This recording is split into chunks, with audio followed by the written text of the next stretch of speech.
regular season, build some momentum for 2026. That seems like the more palatable situation for development. Okay, we've seen that before with young QB, so I see what you're putting down. I appreciate that. When it comes to Aaron Rodgers, look, to be honest, we haven't seen much of him. We know what he's done in the past, but this is a new team, new teammates, players, scheme, etc., you name it. Mike Tomlin, of course, was asked about this in terms of him not playing tonight, saying, quote, "I'm comfortable with what I've seen out of him already. Obviously, if I weren't, I'd be playing him." But if you think about it here, Tyler, what's your level of confidence with Rodgers, this new offense, to be ready for week 1 and limited snaps and actually reps in terms of games? Yeah, I'm a little dubious on how this is all going to shake out. Of course, you'd like to see Aaron Rodgers play in a preseason game just for the fact of, all right, let's see how it's looking. Let's see why Mike Tomlin is feeling so confident, because I look at Aaron Rodgers over the last few years, there's no denying that he's a future Hall of Famer, one of the greatest quarterbacks to step on the football field, but over the last few years, we've seen him kind of be a creature of habit, going to things that he knows. I just point to when he transitioned from the Green Bay Packers over to the New York Jets. He brought some friends along with him because he liked to have that built-in rapport, whether it was Al Mazar, Randall Cobb, and more recently Devontae Adams. You don't see a lot of former Green Bay Packers with the Pittsburgh Steelers, so how is that chemistry being built with DK Metcalf and the other pass catchers in this offense? Jonnu Smith, another one at the tight end spot. They brought in Pat Freiermuth, an incumbent at the tight end spot. How is that chemistry being built? If he's not in sync with these pass catchers, you could look at a clunky start for the regular season. So again, you can simulate live action in a training camp session, but it's not the same exact thing. It's not the same as actually being between the lines and playing in a preseason game. Yes, it's not the same as a regular season game, but it's a different defense. It's a different opponent. I just kind of feel like it probably would have done them a little bit of better service to have him play at some point. But again, it's Aaron Rodgers. He's 40-some-odd years old. Not that surprised that he didn't play this preseason. Oh, you get the old man in there. Get a little some bumping a little bit. You know, he's 40+. You know, they hurt in week 3, 5, and 6 and 7. I'm just saying, Ben Gay, it won't help all that. Elsewhere over in Dallas, when it comes to Micah and that situation with Jerry Jones. Steelers Nation, welcome back to Steelers Nation Wire. Today, we're diving deep into one of the biggest storylines of the preseason, and honestly, one that has the fan base split right down the middle. We're talking about Aaron Rodgers, his complete absence from the preseason, and what this really means for the Steelers heading into week 1. Some people are calling it smart coaching, others are calling it risky business. And as always, we're going to break it down from every angle so you, the Steelers faithful, can weigh in with your thoughts. Rodgers didn't play a snap. Should we be worried? Here's the deal.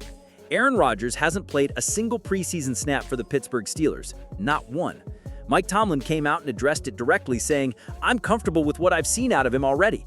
Obviously, if I weren't, I'd be playing him." That's a bold statement. It tells us two things.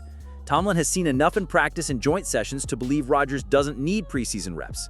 And Tomlin values health and preservation over live-action risk. But here's where the tension comes in. For Rodgers, this is not just another season with a familiar team. This is a brand new roster, a new system, new receivers, and new timing to develop.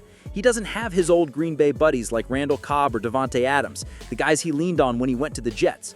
Instead, he's working with DK Metcalf, Jonnu Smith, and Pat Freiermuth.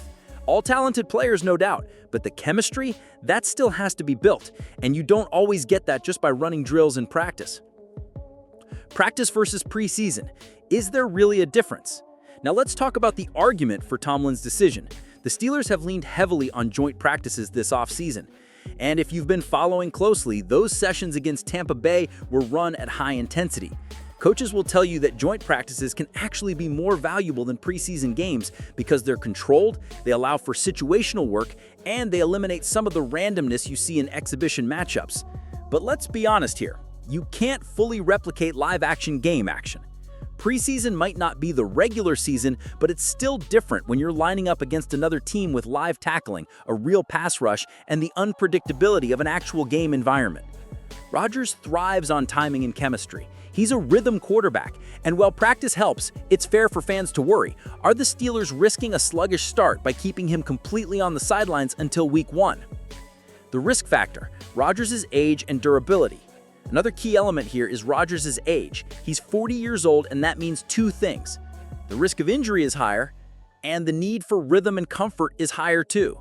This isn't 28-year-old Rodgers who can miss a little time and bounce right back. This is a 40-year-old quarterback learning a new team. Sitting him out might be the smart play to preserve his health, but the flip side is you don't want him rusty when the bullets start flying in week 1. What the Steelers are banking on. Let's zoom out and look at the big picture. The Steelers are clearly banking on 3 things. Rodgers' experience. He's a Hall of Famer, and Hall of Famers don't need preseason to know how to play football. His decision-making, his poise, and his ability to read defenses are still elite tools. The supporting cast. DK Metcalf is the big splash, Jonnu Smith is expected to be a sneaky weapon, and Pat Freiermuth remains one of the most reliable tight ends in the AFC. Add Jaylen Warren in the run game, and the Steelers believe they've surrounded Rodgers with enough firepower. And the defense. Let's not forget, this team is still built around its defense. With TJ Watt, Alex Highsmith, Patrick Queen, and Minka's replacement Juan Thornhill, the Steelers are leaning on that side of the ball to keep games close while the offense finds its footing. So, in Tomlin's mind, why risk Rodgers' health in meaningless preseason games when the defense is built to give the offense time to gel? The fan perspective. Confidence versus concern. This is where Steelers Nation comes in. Fans are split. On one side, you've got people saying, Rodgers doesn't need preseason. He's a Hall of Famer. Keep him healthy and unleash him week 1. On the other, you've got people saying, we've seen how slow this offense starts, even with younger quarterbacks. Now we're rolling into a season with Rodgers at 40 and 0 live game reps. That's asking for trouble. Both sides make good points. Historical context. Does preseason matter? Here's something interesting. Historically, preseason performance does not strongly correlate to regular season success. In fact, some of the best teams think the Rams under Sean McVay have outright ignored the preseason for their starters and still come out swinging when it counts. But here's the difference. Rodgers is new to this team.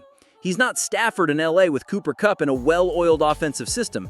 He's the new guy trying to mesh with weapons he's never worked with before. That's what makes this different. The bottom line. So where does that leave us? Here's the reality. Rodgers is going to be judged not in August, but in September. Tomlin is betting big on Rodgers' experience and practice reps being enough. The defense is going to have to carry this team early if the offense sputters out of the gate. Chemistry with DK Metcalf, Jonnu Smith, and Freiermuth must click fast, or the Steelers could be playing catch-up. And let's not forget, the AFC North is brutal. The Browns, Ravens, and Bengals are not teams you can afford to stumble against early. Every divisional game is a war, and the margin for error is razor thin. Call to action. So here's where I throw it to you, Steelers Nation. Do you trust Mike Tomlin on this one? Is Rodgers so experienced that preseason really doesn't matter for him? Or do you think sitting him out was a mistake that could cost the Steelers a smooth start to the season? Drop your thoughts in the comments. I want to hear from you. Are you confident or are you concerned? And if you're fired up for Steelers football and want breakdowns like this every single week, hit that like button, subscribe to Steelers Nation Wire, and ring that bell so you don't miss any updates. Because when week 1 hits, this debate is going to have a very real answer on the field. Steelers Nation, we ride together. And this season, it's going to be a wild one.